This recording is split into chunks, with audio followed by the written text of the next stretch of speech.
नमस्कार, वंदे मातरम। दोस्तों, स्वागत है आप सबका सैनिक पाठशाला में। जैसे आप बोर्ड पर देख पा रहे दोस्तों, आज के इस वीडियो में कुछ महत्वपूर्ण जानकारियां लेके आया हूं। तो चलिए आगे बढ़ेंगे, सभी जानकारियों को एक तरफ से हासिल करेंगे। इससे पहले कि आगे बढ़े दोस्तों, मेरा आप सबसे आग्रह है, अगर सैनिक पाठशाला चैनल में आप पहली बार विजिट कर रहे हैं या अभी तक चैनल को सब्सक्राइब नहीं किया है, तो चैनल के साथ जुड़े रहने के लिए और आपसे जुड़ी हुई भरोसेमंद जानकारियों को पाते रहने के लिए चैनल को सब्सक्राइब जरूर करें। तो चलिए दोस्तों, सबसे पहली जानकारी, जैसे आप देख पा रहे हैं, वाह, स्पर्श ने जारी किया 2024 का पहला पीपीओ, पेंशन में जबरदस्त उछाल। जी हां दोस्तों, स्पर्श ने 2024 वाला पीपीओ जारी कर दिया है और तब ये और ज्यादा बड़ी बात हो जाती है दोस्तों, क्योंकि पेंशनर ने ना कोई ग्रीवेंस डाला था, पेंशनर ने ना कोई गुहार लगाई थी, उसके बावजूद भी स्पर्श ने अपने आप ही पीपीओ जारी कर दिया पेंशन में सुधार करके, जो कि एक बहुत बड़ी बात है। और आने वाले दिनों में स्पर्श अगर इसी तरीके से काम करे कि पेंशनर की जो पेंशन में विसंगतियां हैं, जो गलतियां हैं, वो खुद ब खुद ढूंढ करके अगर पेंशनर का पेंशन में रिवीजन करे, उनकी गलतियों को सही करे, तो कहीं ना कहीं ये एक पॉजिटिव बात है। और आने वाले समय में हम स्पर्श में और भी सुधार की आशा करते हैं, ताकि पेंशनर्स के पेंशन में गड़बड़ियां ना रहे। आगे मैं आपको पीपीओ दिखाऊंगा, पुराना पीपीओ भी दिखाऊंगा, नया पीपीओ भी दिखाऊंगा, और क्या बदलाव स्पर्श ने किया है और कितने की बढ़ोतरी हुई है, वो सारी बातें बताऊंगा। और साथ ही साथ दोस्तों, बेसिक पेंशन में बदलाव किया और नया कोरिजेंडम पीपीओ जारी कर दिया। जी हां, बेसिक पेंशन में बदलाव किया गया है। जो पेंशनर को पेंशन मिलना था, उससे अभी बढ़ा करके पेंशन दिया गया है दोस्तों। और पेंशन में 1300 रुपए की बढ़ोतरी की, जो नया पीपीओ जारी किया गया उसमें 1300 रुपए की बढ़ोतरी हुई है दोस्तों पेंशन में। और ये एमएससीपी का असर है। जी हां, एमएससीपी का नया पीपीओ जारी करते हुए स्पर्श की तरफ से पेंशन में बढ़ोतरी कर दी गई। चलिए दोनों पीपीओ देखते हैं, पहले का पीपीओ और अभी जो 2024 का पहला पीपीओ जारी किया गया स्पर्श की तरफ से, दोनों पीपीओ आपको दिखाता हूं और बढ़ोतरी क्या है उसको देखते हैं। अब दोस्तों, ये जो पीपीओ आप देख पा रहे हैं, कोरिजेंडम पीपीओ, जो कि एक सिपाही, वाई ग्रुप के सिपाही का पीपीओ है। भरत कुमार बिष्टा छेत्री जी हैं, जिनकी जो सर्विस थी, क्वालिफाइंग सर्विस थी, वो 15 साल 9 महीना 5 दिन की थी। आप जैसे यहाँ पर देख पा रहे हैं, बाकी डिटेल्स आप देख रहे हैं। आगे इनका जो पेंशन का डिटेल्स है आपको मैं दिखाता हूं। पेंशन का जो इनका डिटेल्स था, वो पेंशन का डिटेल्स आप जैसे यहाँ पर देख पा रहे हैं। अभी उनका पेंशन जो उनको मिल रहा था 18,807 रुपए, जबकि वो एमएससीपी नायक का पेंशन लेने के हकदार थे, लेकिन उनको मिला नहीं था। बाकी उनका कम्यूटेशन कट के जो भी उनको पेंशन मिल रहा था, ये पेंशन उनको मिलता था, जो कि ये रहा पेंशन का पूरा डिटेल्स। अब ये जो पीपीओ इनका जारी हुआ था, देखिए 4 फरवरी 2023 का ये पीपीओ था। आप देख पा रहे हैं 4 फरवरी 2023 का। अब इन्हीं पेंशनर्स का नया पीपीओ स्पर्श की तरफ से जारी किया गया है। अब वो वाला पीपीओ मैं आपको दिखाता हूं।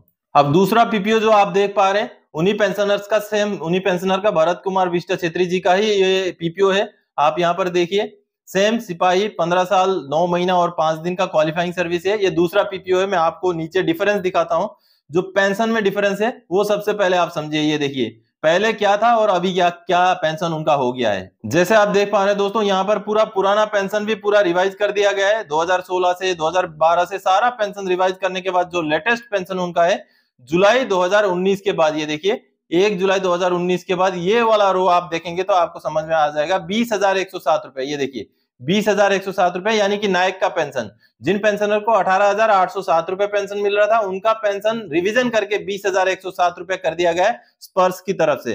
अब ये जो पीपीओ जारी किया गया है दोस्तों, ये देखिए आप देख पा रहे हैं, ये 1 जनवरी 2024, यानी कि 2024 साल की जो है नए साल का नया पीपीओ है, जिसमें उनका पेंशन को रिवाइज कर दिया गया है। और उनका जो ग्रेचुइटी अमाउंट है, यहाँ पर आप ग्रेचुइटी अमाउंट भी देख पा रहे हैं दोस्तों, जो कि आप यहाँ पर देख पा रहे हैं, रिटायरमेंट ग्रेचुइटी टोटल, जो कि 2,35,477 रुपए उनको पहले मिला था, जो कि अभी रिवाइज करके 2,42,393 रुपए कर दिया गया है। यानी कि दोस्तों पूरा पेंशन उनका रिवाइज हो गया है और नया पीपीओ जारी कर दिया गया है। एमएससीपी लागू करके उनका नया पीपीओ ये स्पर्श की तरफ से अपने आप ही जारी किया गया। तो आप सबने देखा दोस्तों कि स्पर्श की तरफ से जनवरी 2024 का पहला पीपीओ आया है, जिसमें स्पर्श ने एक बहुत ही अच्छा काम किया है और पेंशनर के पेंशन में बढ़ोतरी कर दी है। अगली जानकारी की ओर आगे बढ़ते हैं दोस्तों। 2006 से 2013 तक गलत पेंशन देते रहे, जबकि पेंशनर को 100% पेंशन लागू था। एसबीआई, जी हां, स्टेट बैंक ऑफ इंडिया ने यह माना है कि 2006 से लेके 2013 तक हम गलत पेंशन देते रहे, और अभी उनको जब 100% पेंशन लागू था, लेकिन हमने उनको उतना दिया नहीं। दोस्तों, सैनिक पाठशाला में मैं पेंशनर्स को इस बात को लेकर जगाता रहता हूं कि आपको सही पेंशन मिल रहा है कि नहीं मिल रहा है, वो आप चेक कीजिए। और ये जो मामला है, ये फैमिली पेंशनर का मामला है। दोस्तों, आप सबको बता दूं कि फैमिली पेंशनर्स को 2 तरीके के फैमिली पेंशन लागू होते हैं, जो ordinary rate of family pension होता है, दो तरीके के होते हैं, एक एनहांस रेट होता है, एक नॉर्मल रेट होता है। तो इन पेंशनर को एनहांस रेट में 2006 से 2013 तक पेंशन मिलना था, जो उनको नहीं मिला था। जब वो सैनिक पाठशाला के साथ कांटेक्ट में आते हैं, सैनिक पाठशाला के वीडियो देखते हैं, उनको पता चलता है तो वो ग्रीवेंस डालते हैं, तब जाकर के बैंक एक्सेप्ट करता है कि जी हाँ, हमने आपको 2006 से 2013 तक जो बढ़ा हुआ रेट जो 100% के हिसाब से देना था वो नहीं दिया। और आगे बैंक का कहना यह है, हम अपनी गलती मानते हैं, अब स्पर्श करें एरियर का भुगतान। जी हाँ, 2006 से लेके 2013 तक जो enhance rate of family pension जो था, उसका जो बढ़ा हुआ रेट जो नॉर्मल रेट में उनको दिया गया, तो इनहांस रेट का जो डिफरेंस बनता है वो एरियर स्पर्श की तरफ से भुगतान करे, ऐसा नॉन पेमेंट सर्टिफिकेट भी जो है बैंक ने जारी कर दिया है स्पर्श के नाम पर। सबसे पहले आपको समझाता हूं दोस्तों कि आपको इनहांस रेट में फैमिली पेंशन कब और कितने समय के लिए लागू है, और नॉर्मल रेट का कब और कितने समय से शुरू हो जाता है। दोस्तों, अगर पेंशनर का डेथ हो जाता है तो आपको तुरंत ही जो पेंशन शुरू होता है वो ordinary family pension enhance rate, यानी कि आपको 100%, मान लीजिए अगर पेंशनर को 20,107 रुपए अगर उनको मान लीजिए पेंशन मिल रहा था, जो पेंशनर है उनको डेथ से पहले, तो फैमिली पेंशनर को भी इतना ही पेंशन मिलता रहेगा, कोई कटौती नहीं होगी। उसी को बोलते हैं enhance rate of ordinary family pension.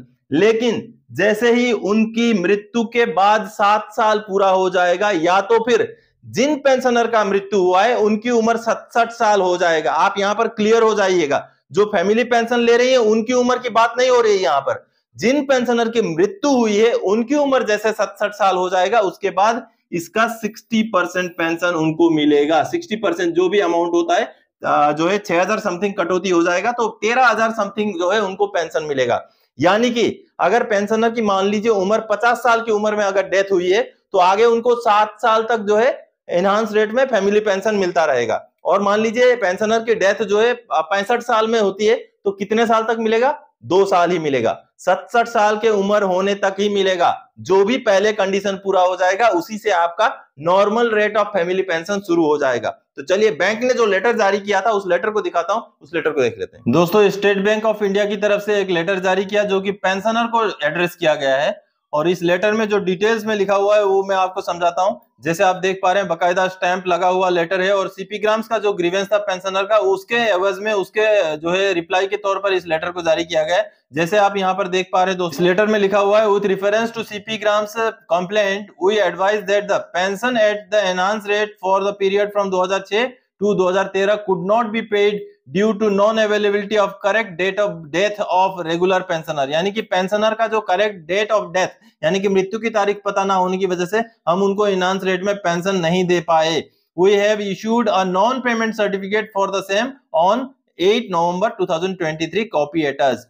Further, we advise the pensioner of Shrimati Sharda Devi as migrated to Spurs on 23 सितंबर 2022। यानी कि दोस्तों, जो बैंक है उनका कहना ये है कि हमने जो है एनहांस रेट में जो पेंशन देना था वो 2016 से 6 से 2013 तक नहीं दिया, हम नहीं दे पाए क्योंकि डेट ऑफ डेथ यानी कि पेंशनर की मृत्यु की तारीख हमें पता नहीं थी।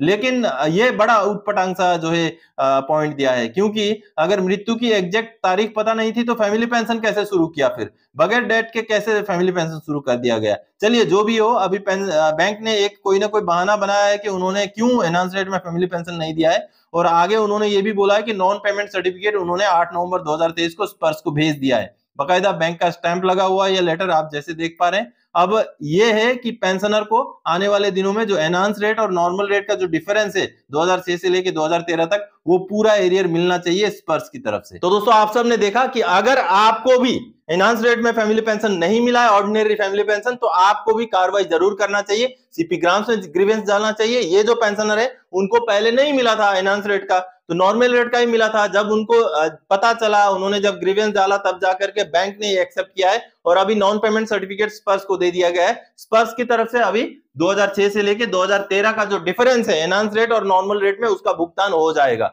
तो देखिए दोस्तों, आपको भी जागरूक रहना जरूरी है। अगली जानकारी की ओर आगे बढ़ते हैं।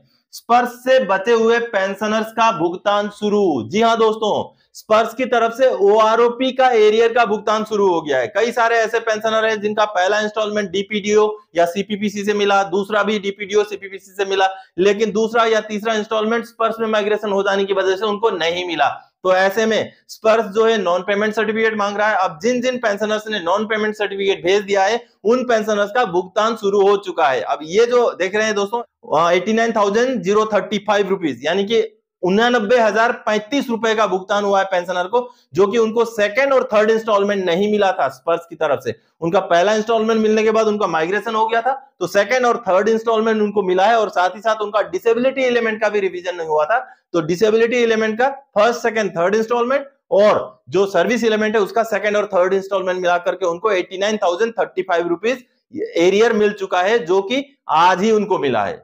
तो दोस्तों आप भी, अगर आपको भी नहीं मिला है तो आपको भी बैंक से नॉन पेमेंट सर्टिफिकेट लेकर के जो है स्पर्श को भिजवाना पड़ेगा, ताकि आपका ओआरओपी का बाकी के जो किस्तें हैं वो मिल जाएं।